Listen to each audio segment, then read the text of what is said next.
Welcome back to Domain 4 of the Security Plus Exam Cram Series 2024 edition. And here in Section 4.5, we'll focus on enterprise capabilities to enhance security. We'll begin with a look at a range of network appliances like firewalls, intrusion detection and prevention, and web filtering, before we discuss a range of secure configurations around operating systems, DNS, email, endpoint, data loss prevention, and a variety of other services. We'll close out with a look at modern approaches to endpoint security like network access control and extended detection and response. It's really a strategic look at some of the technologies the world's largest enterprises employ to protect their environments. Lots to cover, off we go.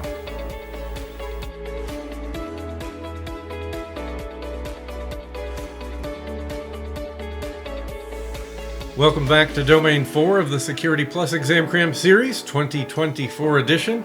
And here in Section 4.5, we're going to focus on enhancing security through enterprise capabilities. And that's exactly the challenge in the syllabus. Given a scenario, modify enterprise capabilities to enhance security. And the syllabus calls out many technologies we have discussed before in this series. Firewalls, intrusion detection and prevention, web filtering, operating system security, secure protocols. And we get into some new territory, DNS filtering, email security. We'll see some new topics come up. But the reality is all of these technologies that you see here and the others mentioned, file integrity monitoring, DLP, network access control, EDR and XDR, user behavior analytics, which is actually another name for a topic we've discussed previously. All of these technologies we see here are multifaceted, and if we use them in different ways, we can potentially use them to greater effect. We're going to discuss how these are used in the enterprise and to what benefit. So the what, the how, and why. We'll go right down the list, beginning with the firewall. I suspect you're familiar with a firewall at its most basic level. It's a security system that controls incoming and outgoing network traffic according to predefined rules. And rules are one of the terms called out here in the syllabus. In fact, firewalls use what we call rule-based access control, because they apply these rules to all entities that attempt to send traffic inbound or outbound through this device. They define the firewall security policies, which include a source address, which will be an IP address or network segment allowed to initiate communication, and a destination, which is the IP address or network segment allowed to receive communication. It includes a port and protocol. That would be the port number and the communication protocol used for the traffic. Think of the protocol as the language that is allowed to be spoken, and the port number is the pathway on which it travels. So for example, DNS is a protocol. DNS operates on port 53, and DNS will use TCP 53 in some cases, UDP 53 in others, depending on the function. And the rule will contain an action, so whether to allow or deny the traffic. And these rules are gathered into groups. These groups are called access lists, sometimes called access control lists, ACLs. And they are collections of firewall rules that define what traffic is allowed or denied. There are, at the highest level, a couple of types of access lists. You have standard ACLs, which are simple rules based on source IP address and destination IPs, and then you have extended ACLs or ACLs, which are more complex rules that consider additional factors like port numbers, protocols, and the direction of traffic. What you will almost always see in a firewall as well is if no allow rule is encountered in the list, the last rule is generally a deny all rule. That which is not explicitly authorized is explicitly denied. And next we have port and protocol. So every network communication happens over a specific port. Think of that as the channel, and the protocol is the language. So a couple of common protocols. We have TCP, Transmission Control Protocol, layer 4 of the OSI model, which is used for reliable connection-oriented traffic. Web browsing, file transfer, operations where integrity is more important than real-time delivery. UDP, User Datagram Protocol, also operates at layer 4 of the OSI model. It is a connectionless protocol used for streaming services and online gaming. So in UDP, if packets are dropped, they're not retransmitted. In a real-time operation like a voice conversation or online gaming or a video conference, what good would retransmission do? It would not do any good. And then we have ICMP, Internet Control Message Protocol, which is used for diagnostics like ping. In fact, ethical hackers and bad actors alike will use an ICMP echo, a ping, to do a sweep on a network to find responsive endpoints, which is why whenever possible we disable ICMP echo, so those ping sweeps to identify active nodes are not possible. Moving on to screened subnet. The screened subnet is a boundary layer between the internet and the trusted network. So, for example, front-end web and email servers might reside in a screened subnet because there is a need for secure external access to those resources, access from outside our trusted network. On the other hand, systems with sensitive data or hosting identity and access management would typically not be located in a screened subnet. So, Active Directory, for example. Your domain controllers are going to be in the trusted network and protected, and the firewall acts as a screen, allowing only authorized traffic to flow between the internal and the external. And traffic is allowed into the screen subnet based on the defined rules and access lists. Again, rule-based access control with firewalls. Other names for a screen subnet would include the demilitarized zone, DMZ, or a perimeter network. 3 ways to say the same thing. So next we see the syllabus brings up a detail of intrusion detection and prevention that we've talked about using some different terminology earlier in the series, and it really focuses on how IDS and IPS systems recognize potential threats. Some systems will analyze trends, which refers to patterns and anomalies observed in network traffic or systems over time. So it's watching traffic and looking at what's not normal. It's looking for the anomalies. And this can help identify potential threats that might not be immediately obvious from a single event. And others use signature-based detection, which are predefined patterns of malicious activity used to detect known threats based on indicators of compromise associated with specific attacks or malware. Think of it like signatures in antivirus from days past. Both your host-based and network-based intrusion detection or prevention can use trends, signatures, or a combination of both. Earlier in the series I had described these capabilities, but with different terminology, perhaps a bit more detail and nuance, and that was through behavior-based IDS or IPS, which are also called anomaly-based or heuristic-based. And in behavior-based, the system creates a baseline of activity to identify normal behavior, and then it measures system performance against that baseline to detect abnormal behavior.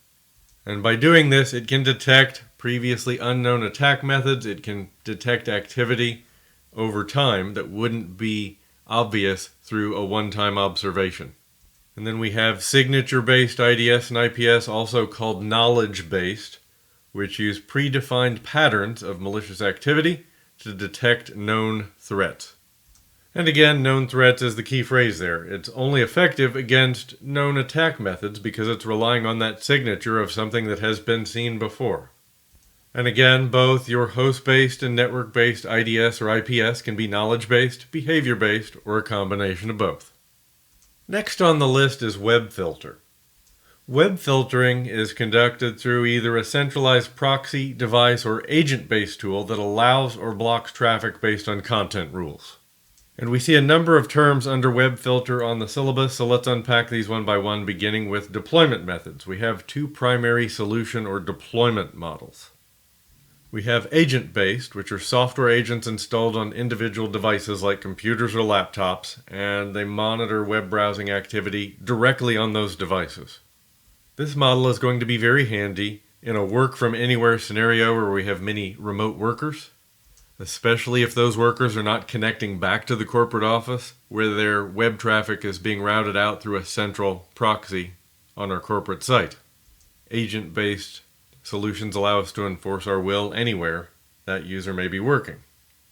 Then we have the centralized proxy, where all web traffic from the network is routed through a central server, a proxy, that then performs the filtering. So with the centralized proxy solution, we have centralized management, but it can introduce performance overhead and potential bottlenecks based on the capacity of the appliance. But it's going to be much more difficult for a bad actor to disable that centralized proxy solution. With agent-based, it's going to be more vulnerable to simply being turned off by a bad actor. Or in the wrong situation, a user who's been granted admin privileges on their workstation. Next on the list are filtering techniques. So we have URL scanning, where web filters are checking URLs against blacklists of known malicious or inappropriate websites.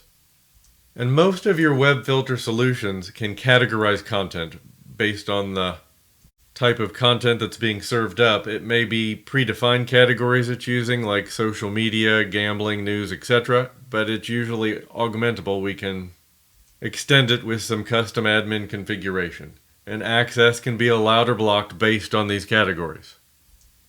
And you can generally configure block rules. Administrators can define custom rules to block access to specific website or types of content. And another filtering technique is based on reputation. Web filters can leverage reputation databases that assign trust scores to websites based on various factors. And that allows the web filter to identify potentially risky websites based on their historical behavior. So web filtering brings a number of benefits. It can improve our security because we're protecting users from potentially malicious content. It can increase productivity and improve our compliance. We're preventing our users from seeing malicious content, potentially wasting time on bad resources, on potentially harmful resources. Now, an effective approach will balance security needs with the user experience. Because no system is perfect, we need to minimize false positives and have a way to remediate false positives. And we also have to consider user privacy. Because users may be doing some personal browsing that's perfectly acceptable in our acceptable use policy that could include personal information, PII, credit card information. Most of that should be encrypted, but we certainly wouldn't want to collect it and keep it if it wasn't. Next on the list, we see operating system security. And here the syllabus mentions group policy, which comes from Active Directory domain services, our on-prem Active Directory domain controllers, etc. This provides policy-based control of Windows systems and domain settings through group policy objects, commonly called GPOs. So this gives us policy-based control of the operating system, application, and user settings. Microsoft offers up native group policy settings that we can use to configure a very wide variety of settings on the operating system, including the firewall. But also at the domain level, we can configure password policies. And your third-party applications, even Adobe, Google Chrome, many others, will provide group policy templates that you can import to configure their applications through group policy as well. And also on the list, we see SE Linux, which is Security Enhanced Linux. It's a Linux kernel-based security module that provides additional security capabilities and options. It's implemented for multiple Linux distributions, as well as Android, and can be used with some embedded device applications. Next on the list is secure protocols, and I've tried to capture for you here the protocol, port number, and use cases. For the secure protocols, I believe, are most likely to appear on the exam based on the official text. And some of your protocols are secure. They don't have an unsecure version, like Secure Shell SSH is port 22, for example. Web browsing, on the other hand, happens over HTTP, which is unencrypted hypertext transport protocol. That's port 80, but you'll notice HTTPS on the list here, the secure version, which operates on port 443. And for IP security, IPsec, I believe you should know the protocols and the IPsec modes for the exam. I'll break those down for you in just a moment. And for the exam, it may be helpful to group these protocols by use case, and I've done some of that for you here. That's a process called chunking, where we break a big topic into smaller pieces based on relationships. So for example, you see a number of protocols here related to email, and some other protocols related to voice and video communications. So let's talk about those IPsec protocols. You should be familiar with authentication header, and encapsulating security payload, abbreviated AH and ESP for short. Authentication header provides a mechanism for authentication only, and because it does not perform encryption on the payloads, it's faster than encapsulating security payload. So ESP provides data confidentiality, encryption, and authentication, so data integrity, data origin authentication, and replay protection. ESP can be used with confidentiality only, authentication only, or both confidentiality and authentication. It's configurable. There are two IPsec modes you should be familiar with. The first is transport mode, where the IP addresses in the outer header are used to determine the IPsec policy that will be applied to the packet. This is used for simple host-to-host traffic. That's what you want to remember about transport mode for the exam. This is for host-to-host traffic. In tunnel mode, two IP headers are sent. The inner IP packet determines the IPsec policy that protects the content. We use tunnel mode when we are tunneling host traffic within a site-to-site VPN connection, for example, when we're going gateway to gateway. And to wrap up secure protocols, you should be familiar with the characteristics of a secure protocol. The first is confidentiality, which ensures only authorized parties can access the information being transmitted. This is often achieved through encryption. Integrity, which guarantees that the data is not tampered with or altered during transmission. This may include the use of digital signatures to detect any unauthorized modifications. Authentication, which verifies the identity of the parties involved in the communication. This can involve user or machine authentication, or both. Non-repudiation prevents any party from denying their involvement in a transaction. Digital signatures can be used to achieve non-repudiation where the sender cannot deny sending the message. And finally, availability, which ensures the system or resource is accessible to authorized users when it's needed. This is going to include mechanisms like redundancy, having backup systems, and access control mechanisms to prevent unauthorized access. And next we have the DNS filter, which intercepts DNS requests before they reach malicious websites, protecting users from online threats. And it works by blocking malicious domains using a list of prohibited domains, subdomains, and hosts. And it will replace what is technically the correct response based on what the user entered with an alternate DNS response. And that response may block and redirect the user to an internal site, or it may allow access with a warning to the user. We gain a number of security benefits here. It's going to improve our overall security posture because we're showing the user less potentially malicious content. It's going to protect us from phishing attacks, which is where ransomware tends to come in the door. But DNS filtering offers centralized management, and many solutions these days are cloud-based deployments. But you do need to monitor for false positives and response latency. Again, balancing user experience with security. Now we're going to move on to email security, and we're going to begin with DKIM. And it's one of three technologies related to email security that are typically used together to greater effect. DKIM is Domain Keys Identified Mail, and it essentially acts like a digital signature for your emails. It attaches a cryptographic signature to outgoing emails. And this allows receiving servers to verify the email originated from your authorized mail server. The bottom line benefit here is it helps prevent email spoofing, where attackers forge email addresses to impersonate legitimate senders. Next, we have SPF, Sender Policy Framework. SPF's function is it acts like a whitelist. It publishes a list of authorized mail servers allowed to send emails on behalf of your domain. Receiving email servers can check the SPF record, which is stored in DNS, to see if the sender's IP address is authorized. So our administrators in IT can update that SPF record with any application or service that is authorized to send email on our behalf.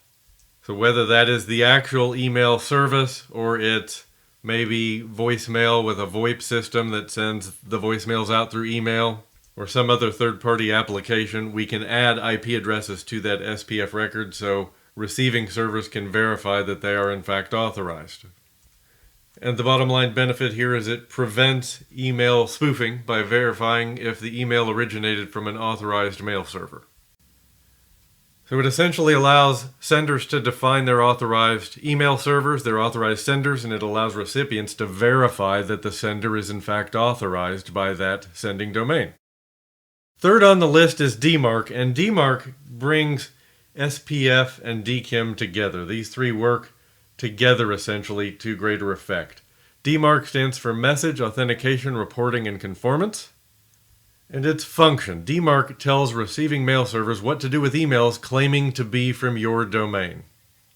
DMARC has three enforcement policies.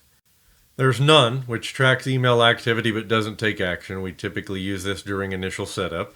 There's Quarantine, which quarantines emails failing SPF or DKIM checks so they can be reviewed manually.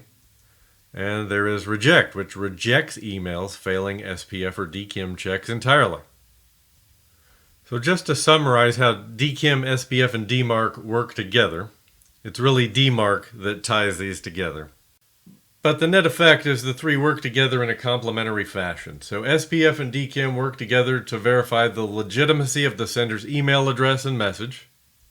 SPF verifies the sender, DKIM verifies the message, and DMARC leverages information from SPF and DKIM to determine how to handle emails that fail these authentication checks. But together you have a multi-layered approach that helps ensure only authorized visitors' emails reach your inbox, which means your users see less malicious content, less phishing, less ransomware attacks that are email bound, improving the overall security posture. Last on the list in the email category is the gateway. The email gateway acts as a security checkpoint for all your incoming and outgoing emails within the organization's network. So it uses filters and advanced detection techniques to identify and block emails containing malware, viruses, ransomware, and spam. So this helps prevent those emails from reaching employees and potentially compromising systems or leading to phishing attacks. So it's really acting as a critical first line of defense, significantly reducing the risk of these threats reaching your employees. There are really only two actions we can take to reduce the risk of ransomware. We can make sure that employees see fewer malicious emails, so we want fewer malicious emails delivered, and we want to reduce employee clicks on the emails they do see that are malicious. So technologies like those we've discussed here, DKIM, SPF, DMARC, and the email gateway can help us in making sure that the emails that are delivered are benign. And then through security awareness training, we can reduce our employees' likelihood to click on messages that are malicious. We can teach them how to identify whether an email is safe. Next, we have File Integrity Monitoring, or FIM for short, which safeguards critical files and system configurations from unauthorized modification. So during the initial setup of a FIM solution, it creates a baseline, a fingerprint, for each monitored file, generally using a cryptographic hash function like MD5 or SHA-256. And it then monitors to see if that fingerprint changes outside of our normal processes that update the files, capture the changes, and update the fingerprint. This delivers multiple benefits for us, including improved security posture, faster incident response, reduced downtime, and improved audit trails.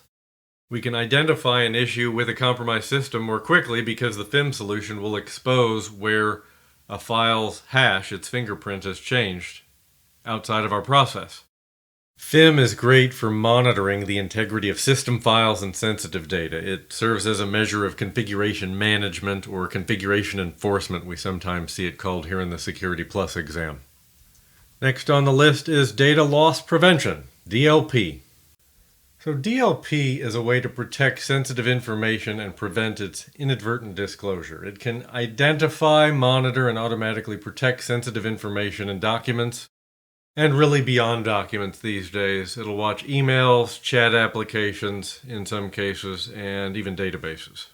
Though documents was historically the focus. And it monitors for and alerts on potential breaches and policy violations like oversharing.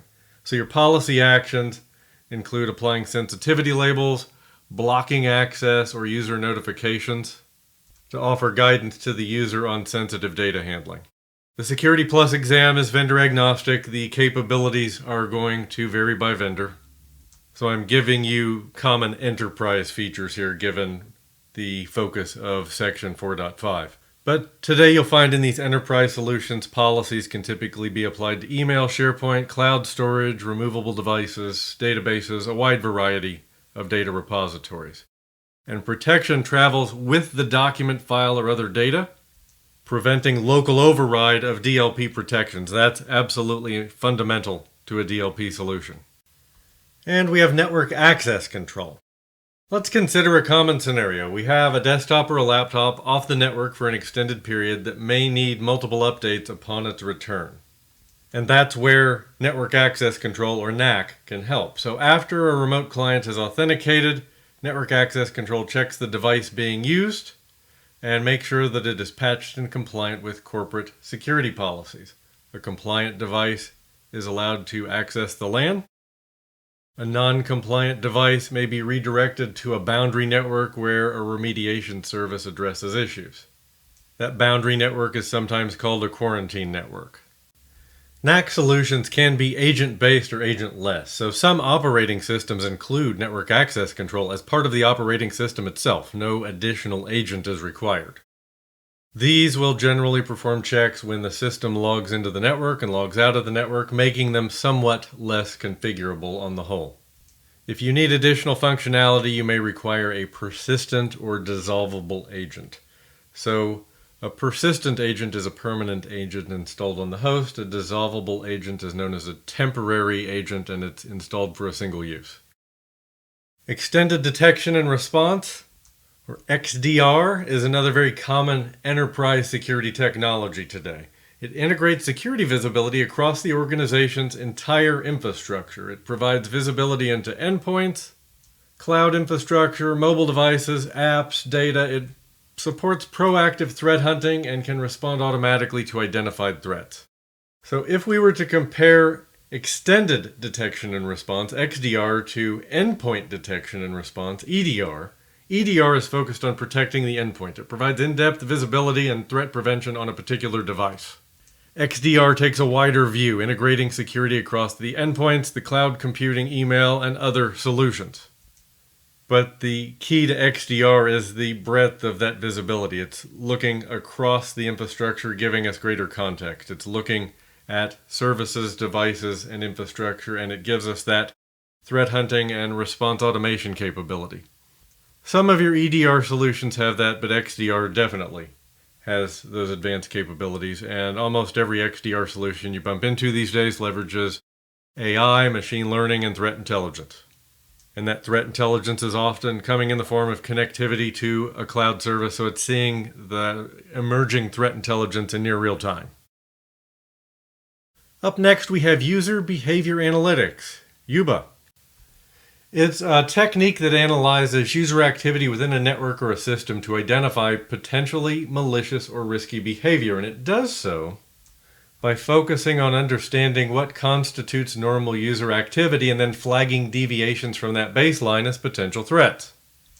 So what a user behavior analytics system will do is collect data on user activities from various sources like login and logout times, file access and changes, network traffic patterns, application and device usage, data downloads and uploads. Now, looking at this description, this may resemble in your mind a topic we discussed earlier in our series, and in fact it does. So notice application and device usage in the list. So those are entities. So earlier in the series we talked about user entity behavior analytics. Roughly the same thing here. User behavior analytics may be slightly more narrowly focused, but the two are really synonymous for purposes of our discussion. So after collecting the data, the UBA system will then analyze this data using statistical methods, machine learning, historical baselines. It's looking for anomalies or suspicious patterns that might indicate compromised accounts. So for example, if a user logs in from an unusual location or at an unusual time or accesses unauthorized files, these fall outside the normal pattern. It could indicate a compromised account. Insider threat. So Yuba can identify unusual activity patterns for employees, identifying anomalies that indicate potentially malicious insider behavior like mass upload, mass download, or mass file deletion. And this also makes Yuba good at identifying potential malware infections because it's looking for unusual network traffic or file access patterns which could indicate system compromise, malware. So the goals and benefits here are many. So we get early detection of security threats. By identifying suspicious activity early, security teams can investigate and respond before any damage occurs. Reduced false positives. Because Yuba focuses on user behavior patterns over time, building that baseline of normal, it leads to fewer alerts compared to traditional security tools that rely solely on signatures. And it improves our investigation efficiency because it gives us context about user activity. It helps security teams investigate potential threats more efficiently because it's identifying unusual behavior and telling us why that behavior appears to be unusual. So, not really just more efficient. Yuba can make security investigation and detection more proactive, more accurate, and more efficient, lower effort. And my friends, that brings us to the end of section 4.5. I hope you're getting value from the series. As always, if you have questions, drop me a question in the comments below the video. Reach out directly on LinkedIn. Happy to help anywhere I can. I'll look forward to seeing you back here for section 4.6 in the next day or two. And until next time, take care and stay safe.